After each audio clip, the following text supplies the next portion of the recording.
Sa likod ng mahiwagang ganda ng Palawan, ang Isla ng Paraiso, isang batang buhay ang napundi na nilamon ng kadiliman ng gabi. Isang nakamamatay na pagkahulog mula sa balkonahe ng isang marangyang villa sa matatarik na bangin ng El Nido, isang kagandahang nalanta sa puso ng paraisong bakasyonan. Ang kasong ito noong una ay pinagkakamalang isang kalunos-lunos na aksidente, isang personal na drama. Ngunit, ang katotohanan sa likod nito ay isang kasuklam-suklam na sabwatan, isang bangin ng kabuktutan, at madilim na kapangyarihan. Itinago ng mga salarin ang kanilang mga kasalanan gamit ang mga ngiti at katayuan, sa paniniwalang hindi sila kailanman maaabot ng hustisya sa gitna ng karangyaang ito. Musika. Madaling araw, ang Palawan ay mahimbing pang natutulog. Tanging ang hampas ng mga alon na bumabasag sa mga bangin, at ang malamlam na liwanag ng mga dilaw na poste ng ilaw sa kahabaan ng daan patungo sa kompleks ng mga villa ang naririnig. Sa The Serenity Cliff Villa sa El Nido, isang lugar na binansagang palasyo sa itaas ng mga ulap para sa mga sobrang yaman, ang katahimikan ay tila ganap. Ang infinity pool sa isa sa mga villa ay sumasalamin pa rin sa mga anino ng kumukupas na mga bituin. Ang perpektong gupit na damuhan sa bakuran ay basa pa ng hamog sa gabi. Si Aling Rosa, isang tagapaglinis na nagtatrabaho sa villa complex na ito sa loob ng halos 5 taon, ay sinimulan ang kanyang trabaho gaya ng dati. Tanging ang tunog ng mga gulong ng kanyang cleaning trolley ang bumasag sa katahimikan ng marangyang lugar na iyon. Nang papalapit na siya sa garden area sa ibaba ng Villa No. 7, isang kakaibang tanawin ang nakapukaw sa kanyang pansin. Sa paanan ng estatwa ng isang diwata na gawa sa ukit na bato, may isang kakaibang bagay. Isang tumpok na hindi gumagalaw sa ibabaw ng berdeng damo. Noong una, inakala niyang isa lamang itong nakalimutang trapal ng kung sino. Sa inis, itinulak niya ang kanyang trolley papalapit na may intensyong linisin ito kaagad. Ngunit, ilang metro pa lang ang layo, isang matapang at malansang amoy ang pumasok sa kanyang ilong na nagpatigil sa kanya. Ang malamlam na liwanag mula sa poste ng ilaw sa hardin ay tumama at luminaw sa bagay na nasa kanyang harapan. Hindi ito trapal, ito ay hugis ng katawan ng tao. Bumagsak ang walis tingting mula sa kamay ni Aling Rosa, na lumikha ng isang tuyong kaluskos. Tinakpan niya ang kanyang bibig ng 2 kamay, sinusubukang pigilan ang isang nakakakilabot na tili na handang sumabog mula sa kanyang dibdib. Isang katawan ng batang babae na nakasuot ng manipis na silk nightgown ang nakahandusay sa isang bali at hindi natural na posisyon. Ang kanyang mahaba at itim na buhok ay basa ng hamog, at isang maitim at malagkit na likido ang tumakip sa kanyang mukha na halos hindi na makilala. Sa paligid niya, ang damo ay nag-iba ng kulay at naging madilim dahil sa dugo. Ang kalunos-lunos at nakamamatay na tanawing ito ay naging isang malupit na kabalintunaan sa karangyaan at kapayapaan ng The Serenity Cliff Villas. Sa huli, hindi na ito napigilan ni Aling Rosa. Isang hysterical na tili ang bumasag sa katahimikan ng umaga. Ilang minuto ang lumipas, nagmamadaling dumating ang security team ng Villa Complex. Namumutla ang kanilang mga mukha habang sinasaksihan ang trahedya. Umalingaw-ngaw ang sirena ng alarma at nagsimulang mag-ilawan ang mga bumbilya sa mga balkonahe ng villa. Ang buong palasyo ay nagising sa kalituhan at takot. Ang balita ng misteryosong pagkamatay ay kumalat ng mas mabilis pa sa mga Instagram story sa mga private chat group ng mga elitista sa Pilipinas. Sino ang biktima? Nangungupahan ba sa The Serenity Cliff? Siguradong baon sa utang sa loan shark o na-overdose? Sa pagkahulog mula sa ganoong kataas, tapos na ang lahat. Narinig ko na ang biktima ay isang batang babae na tila bisita ng malaking boss sa Villa No. 9. Ang mga usap-usapan at ligaw na espekulasyon ay kumalat ng walang tigil. May mga naghihinalang nagpakamatay ito dahil sa pressure ng marangyang pamumuhay. Mayroon ding mga nagpupumilit na isa itong aksidente dahil sa isang party na lumampas sa limitasyon. Ngunit sa isang lugar sa mga pribadong mensahe, isang malabong takot ang nagsimulang gumapang. Nakakakilabot ang crime scene. Baka naman isa itong pagpatay. Tanging 15 minuto matapos ang hysterical na tili, dumating na sa The Serenity Cliff Villa si Police Lieutenant Colonel Putko Anton Macapagal at ang investigation team mula sa Criminal Investigation and Detection Group, SID, ng Palawan. Pinagmasdan niya ang paligid. Ang pinangyarihan ay nasa ibabaw mismo ng perpektong inaalaga ang damuhan, na lalong nagpapangilabot sa maitim na dimpo ng dugo at sa bali at hindi natural na posisyon ng katawan ng biktima. Walang bakas ng pagkalagkad o panlaban. Mayroon lamang isang punto ng pagbagsak. Initial report, Commander, lumapit ang isang batang forensic expert na may pag-iingat sa kanyang boses. Ang biktima ay isang babae na nasa edad 20 hanggang 25. Ang pagkamatay ay sanhi ng matinding pagkabangga mula sa mataas na lugar. Batay sa antas ng pinsala sa mga buto at panloob na organo. Ang taas ay maaaring mula sa ika-3 o ika-4 na palapag ng vilya. Tinatayang oras ng pagkamatay ay sa pagitan ng ala-1 hanggang alas-2 ng madaling araw. Tumango si Putkol Anton, ang kanyang matatalas na mata ay hindi humihiwalay sa bangkay ng biktima. Napakalinis ng posisyon ng kanyang pagkahulog, bulong niya. Masyadong malinis para sa isang kaso ng pagpapakamatay. Ang mga taong tumatalon para magpakamatay ay kadalasang nagpapanik.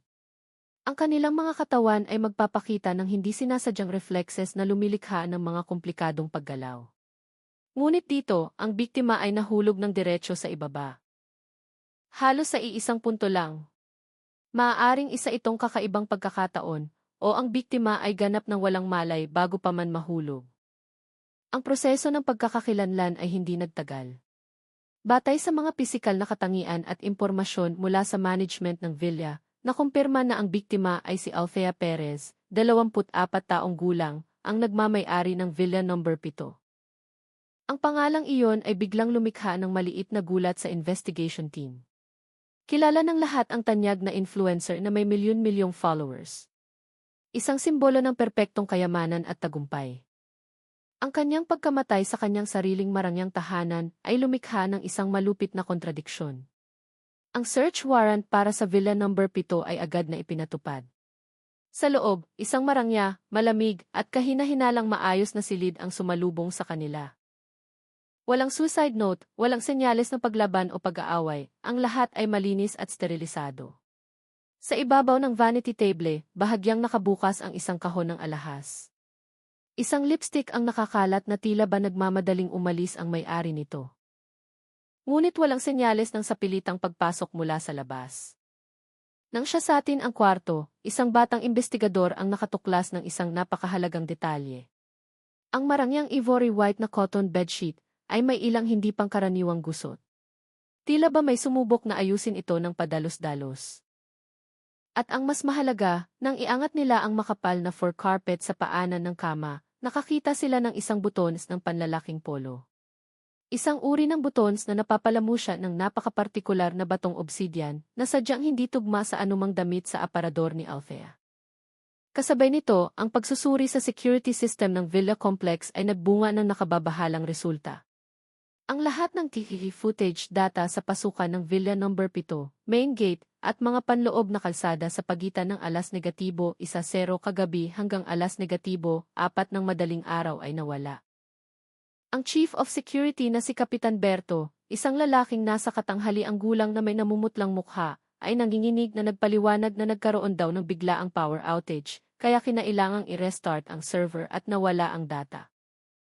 Isang aberyang nagbura lamang sa data sa loob ng 6 na oras sa pinakamahahalagang lokasyon. Ngumiti ng mapakla si Putkol Anton sa kanyang isipan, hindi ito isang aberya. Ito ay isang sadyang pagtatakip ng ebidensya. Walang cellphone, walang suicide note, ngunit may isang dayuhang butons ng polo at mga geeky footage na lantarang binura.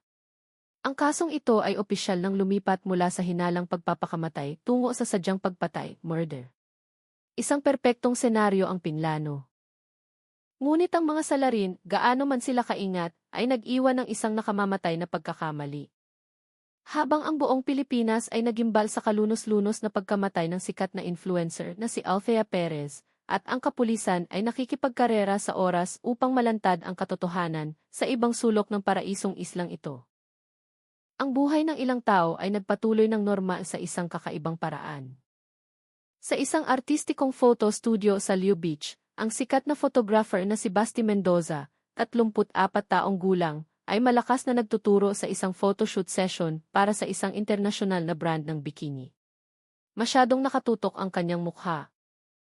Ang kanyang matatalas na mata ay sumisilip mula sa likod ng lente, kinukuha ang bawat anggulo ng dayuhang modelo. Sa kanyang industriya, kilala si Basti bilang isang perfectionist na mahirap pakisamahan, ngunit napakagaling. Walang nakapansin sa kanyang kakaibang ekspresyon maliban sa karaniwang inis na ipinapakita niya kapag mali ang pwesto ng flash. Sa kalagitnaan ng session, kaswal pa siyang sumulyap sa kanyang cellphone, binasa ang balita ng pagkamatay ni Althea, at pagkatapos ay madramang bumuntong hininga. Nakakapanghinayang. Ang isang talentong tulad niya ay nawala ng napakaaga. Ang bigat talaga ng pressure sa mga kabataan ngayon. Hindi kalayuan doon, sa opisina ng isang luxury villa developer na matatagpuan din sa El Nido, si Herman S.E., 52 taong gulang, ay nag-estima ng isang mahalagang investor mula sa Singapore. Ang bilyonaryong may malaking tiyan at kalbong ulo na tinatakpan ng ilang manipis na buhok ay nanatiling tiwala at palakaibigan.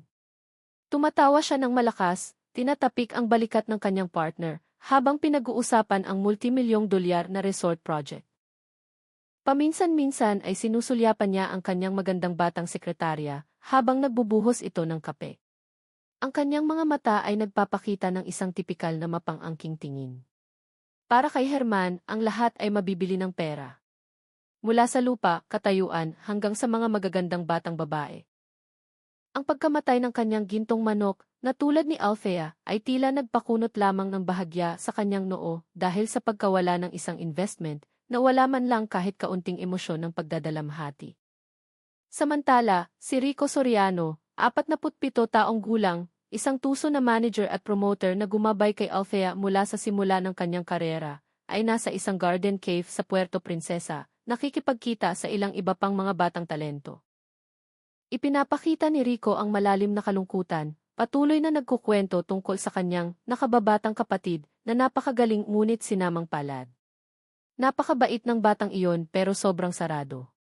Siguro hindi niya kinaya ang pressure ng kasikatan, hikbi ni Rico sa mga bagong modelo. Namumula ang kanyang mga mata ngunit walang kahit isang patak ng luha ang pumatak.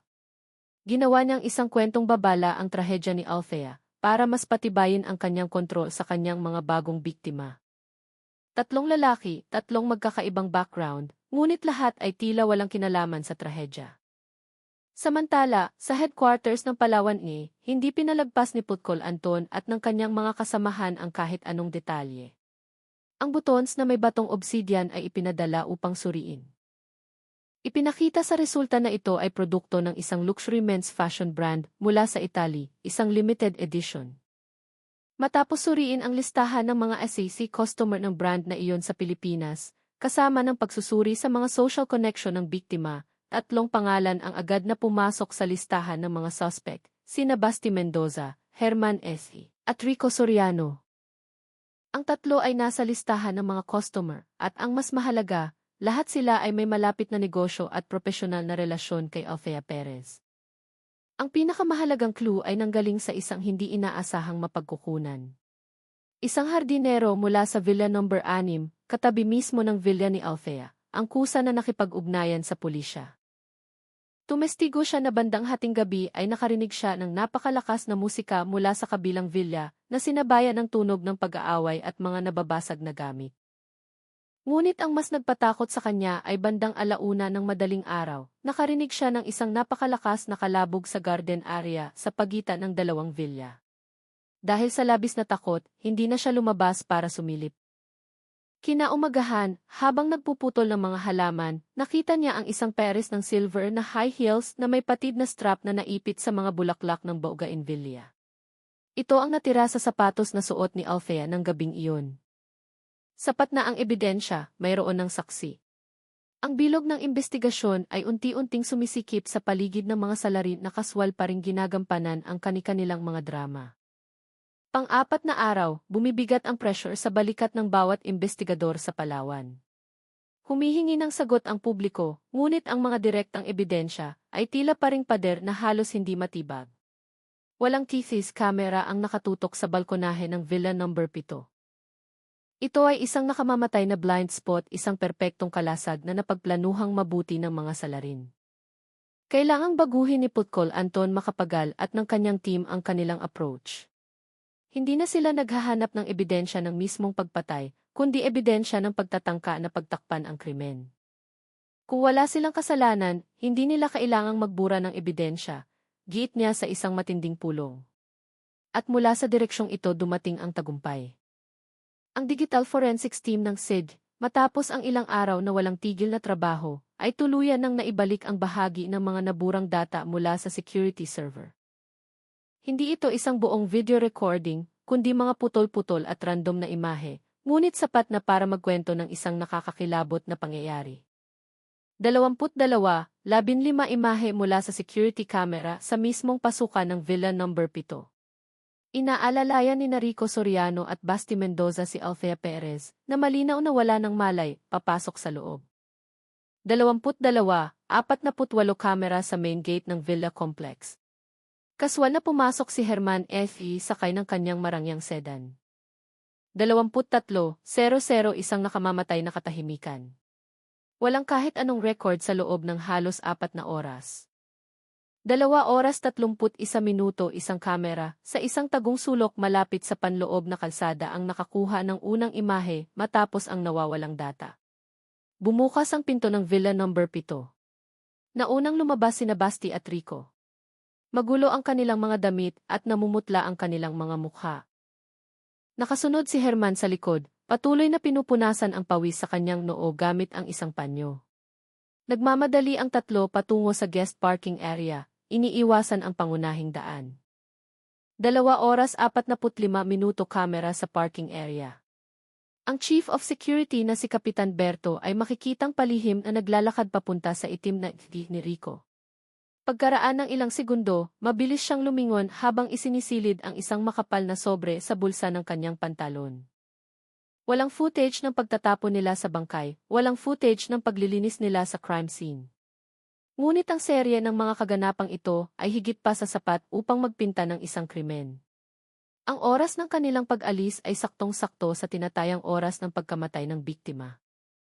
At sa mismong oras na nagkaproblema ang key system, ang kahina-hinalang aksyon ng security guard ang naging panghuling ebidensya. Kinukumpirma nito ang pagkakaroon ng isang sabwatan upang pagtakpan ang krimen na binayaran ng pera. Agad na pinirmahan ang mga warrant of arrest.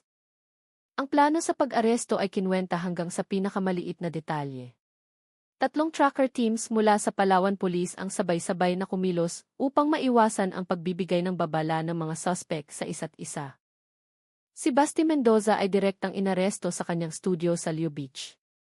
Natigilan siya at sinubukang panatilihin ang kanyang nakasanayang kayabangan.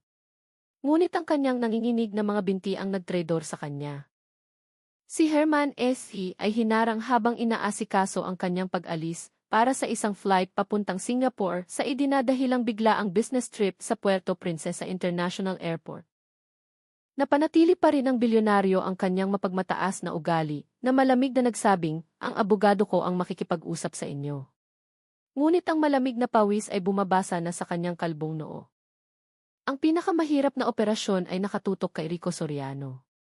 Tila naamoy na ng matandang aso ang panganib. Imbes na sa kanyang bahay, nagtago siya sa isang maliit na boarding house na napapalibutan ng matataas na pader sa isang magulong barangay sa Puerto Princesa. Nang lumapit ang special team, hindi sila nakakuha ng kooperasyon. Mula sa loob, isang matinis na sigaw ang narinig. Umalis kayong lahat o babarilin ko kayo. Ilang saglit pa, isang tuyong putok ang umalingaw-ngaw. Isang bala ang tumama sa bulletproof shield ng isang miyembro ng SWAT. May hawak na baril si Rico Soriano, isang sumpak o improvised na pistola. Naging napakatenso ng sitwasyon. Agad na ibinigay ang utos na palibutan ang buong lugar. Patuloy na nanawagan ang megaphone na sumuko na siya. Soriano, napapaligiran ka na. Itapon mo ang iyong armas at itaas ang iyong mga kamay. Matigas na utos ni Putcol Anton. Ang sagot ay isa na namang bala na dumaplis sa pader ng kalapit na bahay. Halatang nasa matinding panik si Rico, handang gumawa ng desperadong hakbang. Pinag-isipan ang pag-atake, ngunit ang kaligtasan ng mga residente at ng mga pulis ang naging pangunahing prioridad. Matapos ang halos 1 oras na tensyon, gumamit ang special team ng tear gas, at inihagis ito sa loob mula sa bintana. Sa gitna ng makapal na usok, asuray-suray na lumabas si Rico. Mahigpit pa ring nakakuyom ang baril sa kanyang kamay. Nanlilisik ang kanyang mga mata. Nagbabalak siyang mamaril ng walang habas sa huling pagkakataon. Ngunit bago pa niya makalabit ang gatilyo, isang itim na anino ang dumamba sa kanya. Isa itong napakasanay na police operative. Isang mabilis at malakas na arm lock. Nahulog ang baril sa lupa. Si Rico Soriano, ang pinakamalupit at pinakamabagsik, ay tuluyan ding napabagsak. Ang kanyang galit na ungol ay nilamon ng malamig na tunog ng posas na nagkulong sa kanyang mga pulso. Sa pagharap sa mga hindi matututulang ebidensya, ang pader ng pananahimik ng tatlong salarin ay tuluyan ng gumuho sa interrogation room ng Sid Mimaropa. Ang palpak na drama na kanilang ginampanan noong una ay mabilis na napalitan ng pautal-utal na mga pag-amin. Paunti-unti hanggang sa tuluyang nagkabit-kabit, nagpipinta ng isang buo, hubad, at nakakakilabot na larawan ng kung ano ang nangyari sa loob ng Villa No. 7 noong malagim na gabi na iyon. Nagsimula ang lahat sa isang malabong post sa Instagram ni Althea Perez, isang inosenteng deklarasyon ng digmaan na nagpasiklab sa galit ni Rico Soriano. Napagtanto ng promoter na ang kanyang gintong manok na pinaghirapan niyang palakihin, ang alipin na palagi niyang kinokontrol, ay nagkaroon na ng pakpak at nagbabalak na lumaban sa kanyang amo. Ang pagkakaroon ng mga palihim na kontrata, voice recordings, at mga mensaheng hawak ni Althea ay isang time bomb na maaaring sumira sa karera, pamilya, at katayuang binuo ni Rico, Basti at Herman. Isang lihim na pagpupulong ang ginanap. Si Rico, sa kanyang mapang-aping ugali, ay iginiit, hindi natin siya pwedeng hayaang magsalita. Kailangan nating magkaroon ng paraan para patahimikin siya habang buhay. Si Herman S.V., ang negosyanteng itinuturing si Althea bilang kanyang pag-aari, ay nasugatan ang ego ng nais ng kanyang pag-aari na makawala sa kanyang mga kamay. Sumang-ayon siya, sinasabing kailangang turuan ng leksyon si Althea. Si Basti Mendoza, na palaging itinuturing ang sarili bilang lumikha ng kagandahan ni Althea, ay nagkimkim ng isang hindi malusog na selos nang makita niyang ang kanyang diyosa ay nagkakaroon ng mas maraming koneksyon sa labas ng kanyang kontrol. Mabilis na napagkasunduan ng tatlo ang isang kasuklam-suklam na plano. Hindi ang patayin siya, kundi ang sirain ang kanyang dignidad. Ang lumikha ng hindi matututulang ebidensya upang igapos siya habang buhay. Ang birthday party ni Basti ang naging perpektong patibong. Naglaro sila ng drama ng pagkakaibigan, patuloy na pinapainom ng alak si Althea. Ang batang babae, sa kalagitnaan ng kasiyahan at kawalan ng hinala, ay nakainom ng sobra. Nang magsimula siyang malasing, nagbigay ng senyales si Basti. Doon na niya palihim na inihulog ang isang malaking dose ng synthetic na pampagana na inihanda ni Rico sa cocktail glass ni Althea. Mabilis na umepekto ang matapang na droga. Nagsimulang mawalan ng kontrol si Althea. Nahihilo siya at nakaramdam ng init sa kanyang katawan. Sinasamantala ang kanyang kondisyon, nagkunwaring nagmamalasakit sina Basti at Rico. Inalalayan siyang umalis ng party sa gitna ng simpatyang tingin ng mga tao, sinasabing ihahatid nila siya sa villa upang makapagpahinga. Nang sumara ang pinto ng Villa No. 7, ang kanilang totoong mukhang demonyo ay tuluyan ng nalantad. Sa natitirang labo ng kanyang kamalayan, nakaramdam ng panganib si Althea. Sinubukan niyang manlaban at sumigaw, ngunit hindi na sumusunod sa kanya ang kanyang katawan. Isang malakas na sampal mula kay Rico ang nagpatigil sa kanya. Hindi nagtagal, dumating din si Herman S.A. na tila ba nakisali sa party. Nagsimula na ang totoong impyerno. Kinalagad nila siya sa kwarto. Malamig na inutusan ni Rico si Basti, i-video mo. I-record mo ng malinaw ang mukha niya, ito ang gagapos sa kanya habang buhay. Sa kabaliwan na idinulot ng alak, droga, at kahayupan, sabay-sabay na nilapastangan ng tatlong lalaki ang katawan ng batang babae.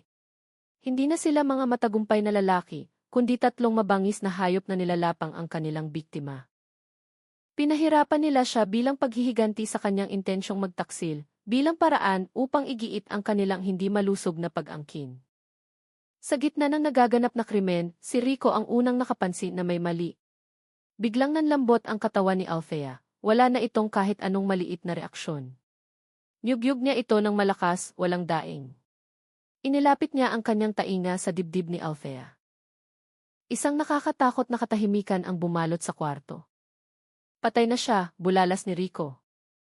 Biglang nanlamig ang kwarto. Ang kanilang masamang euforia ay naglaho at napalitan ng labis na takot. Si Basti ang unang nagpanik. Nautal na nais tumawag ng ambulansya. Ngunit kinuwelyuhan siya ni Rico at umungol, baliw ka ba? Ang pagtawag ng ambulansya ay parang pagtawag na rin sa pulis. Makukulong tayong lahat. Si Herman, kahit namumutla ang mukha, ay mabilis na naunawaan ang sitwasyon. Ang tanging iniisip lang ng bilyonaryo ay kung paano makatakas sa parusa.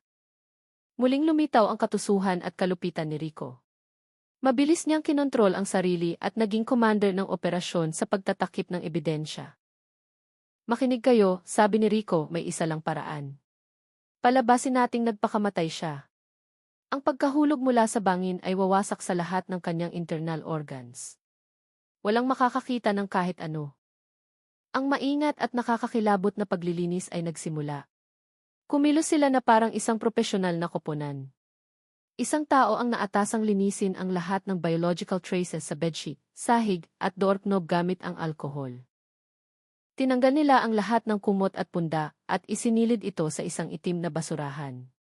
Ang ikalawang tao ay nag-ipon ng mga napunit na damit, mga baso ng alak, at anumang bagay na maaaring may fingerprints o ang cellphone ni Althea at ang cellphone na ginamit ni Basti sa pag-record ang pinakamapanganib na ebidensya.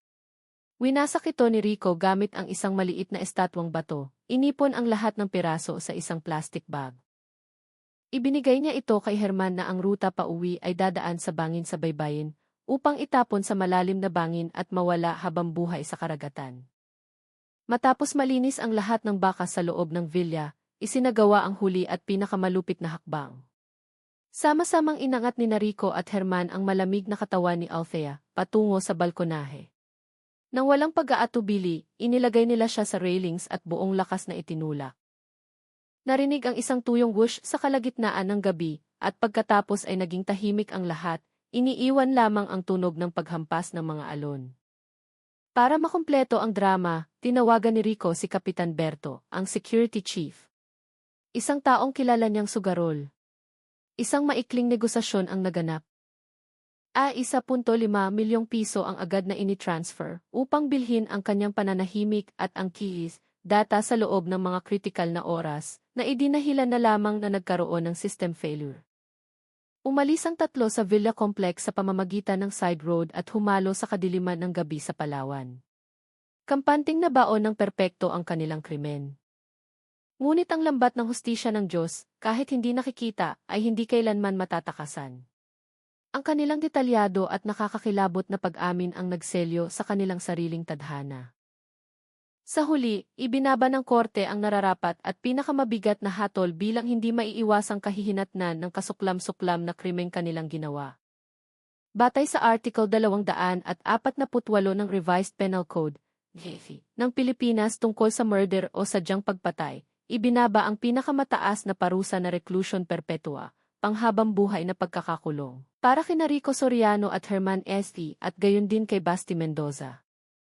Ito ay hindi lamang basta parusa, kundi isang matinding babala tungkol sa halagang dapat bayaran para sa kabuktutan, kalupitan, at kawalang pagpapahalaga sa buhay ng tao. Salamat sa mga manonood na sumubaybay sa buong serye ng kasong ito. Ang kaso ni Althea Perez ay hindi lamang isang kwento ng personal na trahedya, kundi isang masakit na paglalarawan ng madilim na bahagi ng lipunan. Ipinapakita ng kasong ito na sa likod ng kumikinang na paraiso ay maaaring magtago ang bangin ng kabuktutan, at ang kapangyarihan o pera ay hindi kailanman maitatago ang krimen. Ang kasong ito ay isang mahalagang leksyon, isang babala sa ating lahat na palaging protektahan ang ating sarili mula sa mga patibong at huwag